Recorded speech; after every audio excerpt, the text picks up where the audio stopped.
Hello, what is up mga ma'am, sir, ma'am? Ako po si Ralph Cifra, isang visual artist from Manila, Philippines. And today we are going to customize the Marvel Legends 12 inches na Wolverine action figure. So, nagawa ko na yung first step natin. Ginawa ko na siya offline. Pero ito na yung i-explain ko sa inyo kung paano ko siya gagawing comic book paint style repaint. So, number 1, clear primer. So, ito yung clear primer na gagamitin natin. Number 191 flat clear from Boss Me. Gagamitin natin itong flat clear na spray paint para hindi na magbabago yung base color ng figure. Ang ginagawa lang natin dito, mag-add lang tayo ng adhesive layer para yung paint na i-apply natin dito sa figure, kakapit siya dun sa surface. And then next, mag-apply tayo ng shadows. Highlights layer 1. Highlights layer 2, line art, and then top coat. Okay, for our shadows, so i-demo ko siya dito sa yellow parts.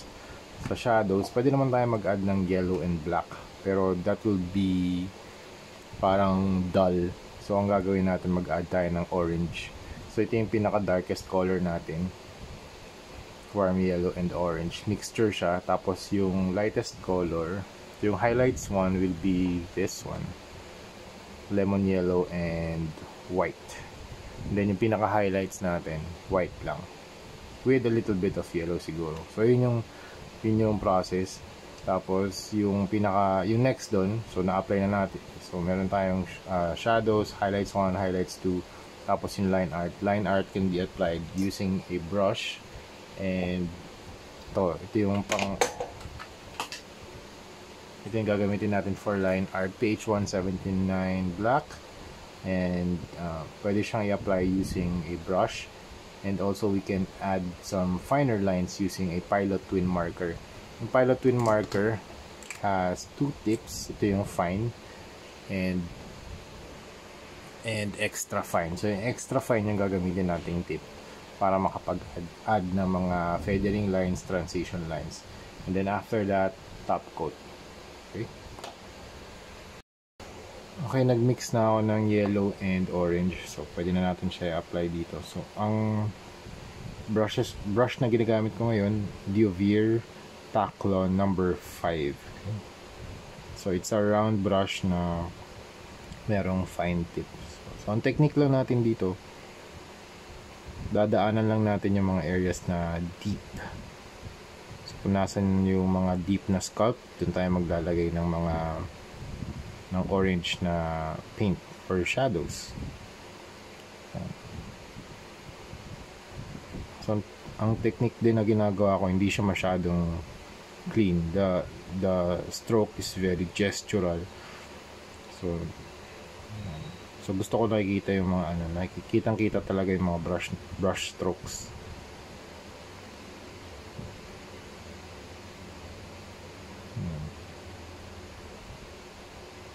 So ang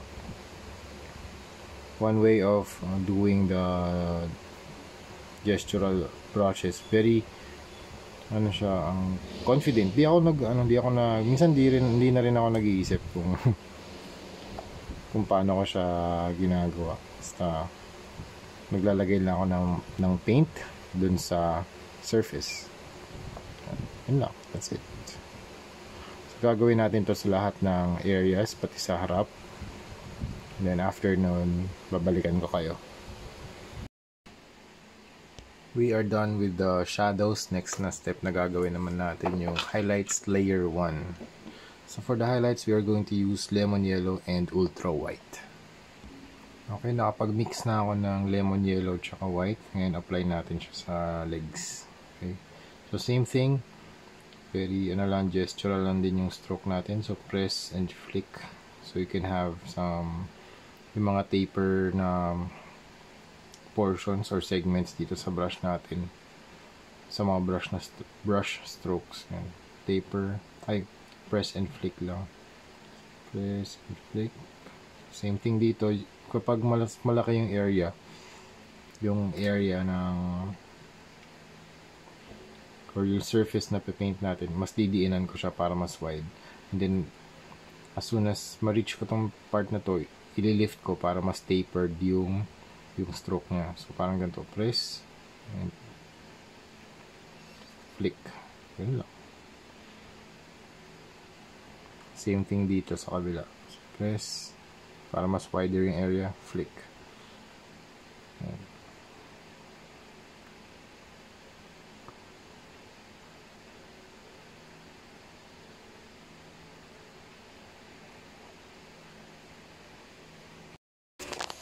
Okay, ito na yung status ng ating Wolverine. So nag-add na tayo ng shadows, first layer of highlights, and now we are going to add a second layer of highlights. So it should be brighter than the previous one.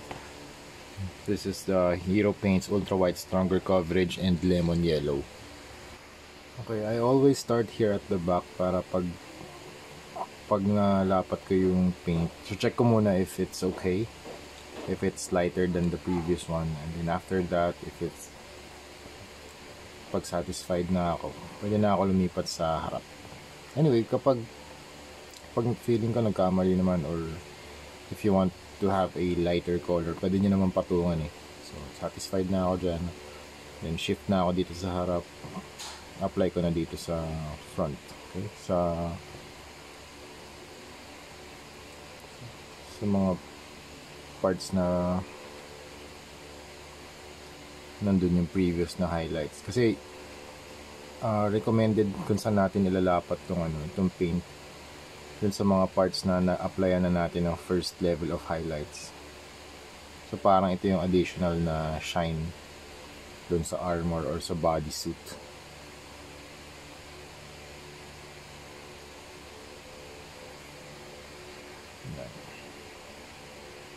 Pwede naman kayo mag-add ng additional na mga highlights kahit na hindi nyo napatungan ng previous na highlights. Kunwari dito sa part na to gusto nyo mag-add, pwede naman din.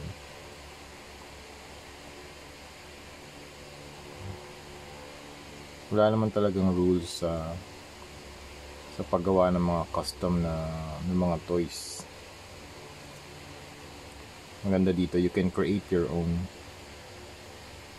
You can create your own rules, your own color palette, your own method. Kaya sinishare ko din yung mga techniques na natututunan ko along the way, para pwede rin natin gamitin in the future as a guide. Kung meron na tayong guide, pwede nyo gamitin sa work process nyo. Ako rin, ginagawa ko ding reference yung gawa ko. Kunwari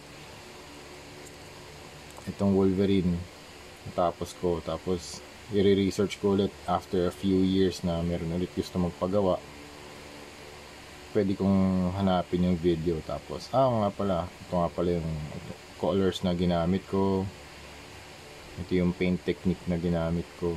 Yan.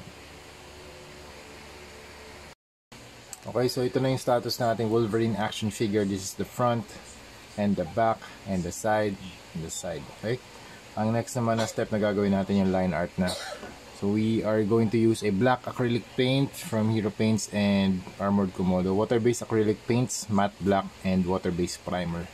So yun yung gagamitin natin for the line art. So for the line art, yung comic book illustration na style yung gagamitin natin. So we can do, ito yung brush na ginagamit ko. It's number 1 brush from Berkeley. Okay. So kaya gusto ko to round brush para na may fine tip, para pwede tayong gumawa ng variations ng mga lines. So you can do thick and thin. So you can also do feathering styles like cross hatching, mga feathering transitions,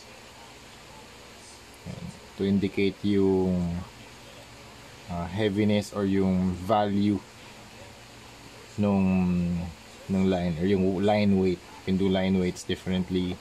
This one is values, dito mas dark, dito light. So you can do different styles like cross hatching and something like that. So it really helps na illustrate din tayo sa 2D using comic book na style. Kasi nag-drawing din ako sa I also do comic book illustrations. Kaya training din ako talaga sa both sa paper at saka sa sa 3D sa laruan. Kaya kung gagawa ako ng 3D, pinapractice ko muna yung mga lines, kunwari ganito yung sa 2D. Yan, para pagdating dito sa 3D, mas madali ko siyang matatranslate, mas mahagod. Kasi 3D tong 3D tong action figure natin eh. Yan. So start pa rin tayo dito sa likod. Yan, yung technique pa rin natin kung saan nagmi-meet yung dalawang parts. Kunwari dito sa ito yung part 1, part 2. Dito sa gitna, doon tayo maglalagay ng line. Okay, ito yung pinaka comic book line art natin. Okay. So yung guide natin, yung pinaka guideline natin, yung mismong sculpt ng action figure. So ito yung pinaka deep na part, so you can do yung mga brushes na brush strokes na ginagawa natin. This is very intentional, so this is not very clean. Ang gusto ko talaga dito medyo rugged or may grunge. Hindi siya yung super clean na comic book style na cel shaded. No, it's not. Gusto ko very gestural, may movement, different line weights. Yan.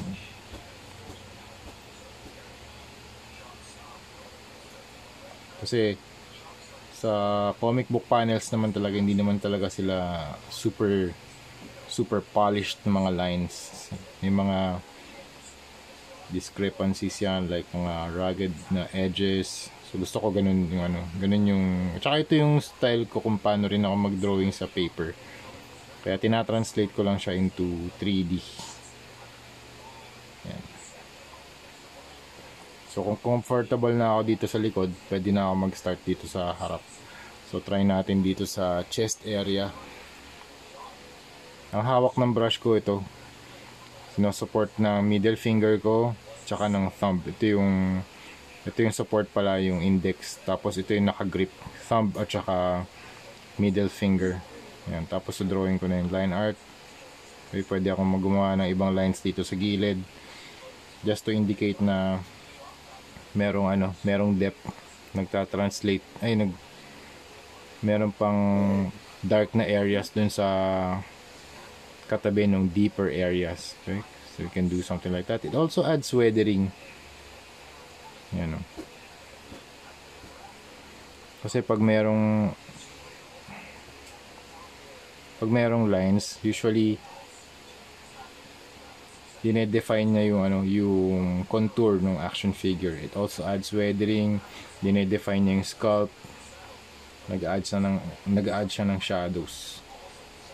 Yan. So dito, ang ginagawa ko, yung pressure hard and then soft na yung pressure pagdating dun sa dulo, parang nagte-taper siya. So dito hard, taper, hard, taper, hard and soft, ganun, para nagte-taper yung yung stroke.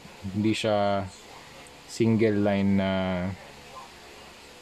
hard lang. Nagva-vary yung line weight.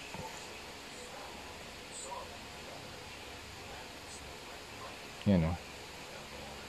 Press hard. Okay.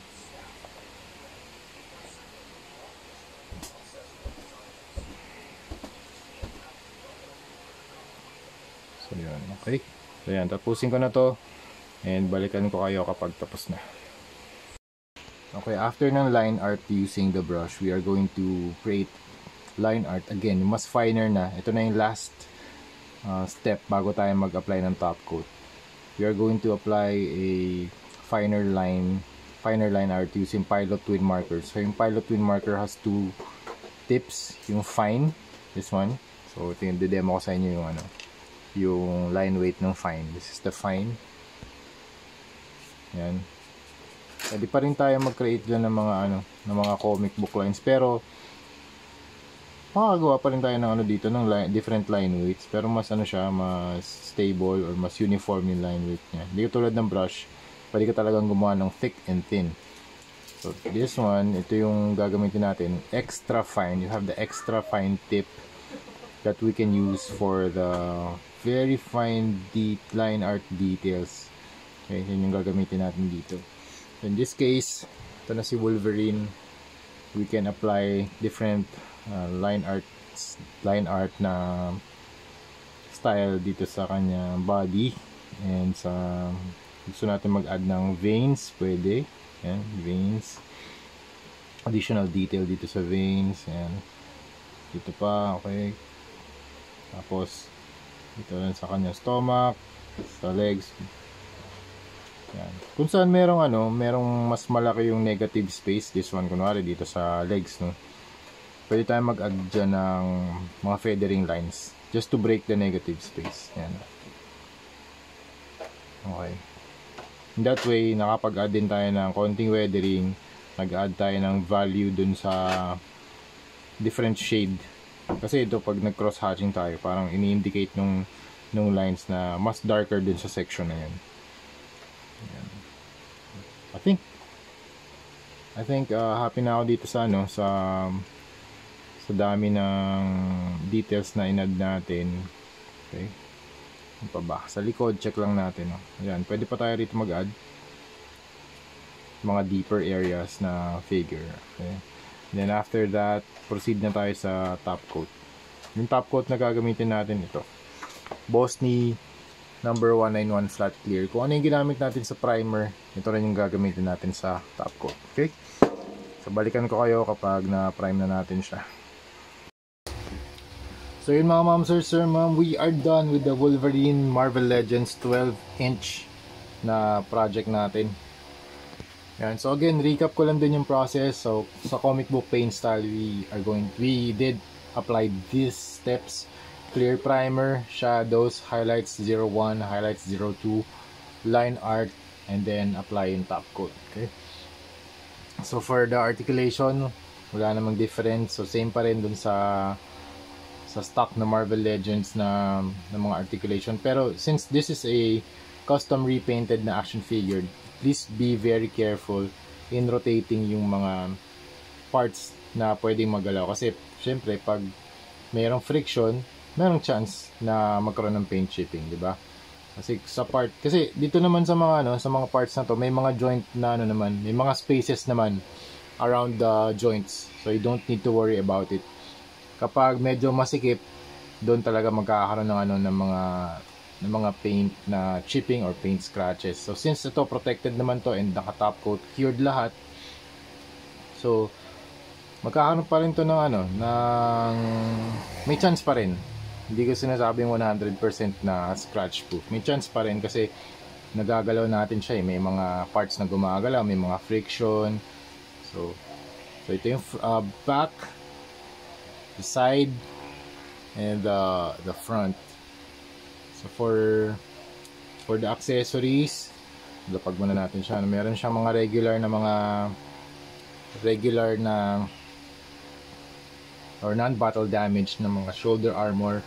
Tapos meron siyang alt head. Teka, pakita ko lang din ito, alt head na medyo nakasmirk yung expression. Tapos meron din siyang battle damage head na very angry face. And then meron din siyang cowl na pwede nyo i-equip dito sa likod.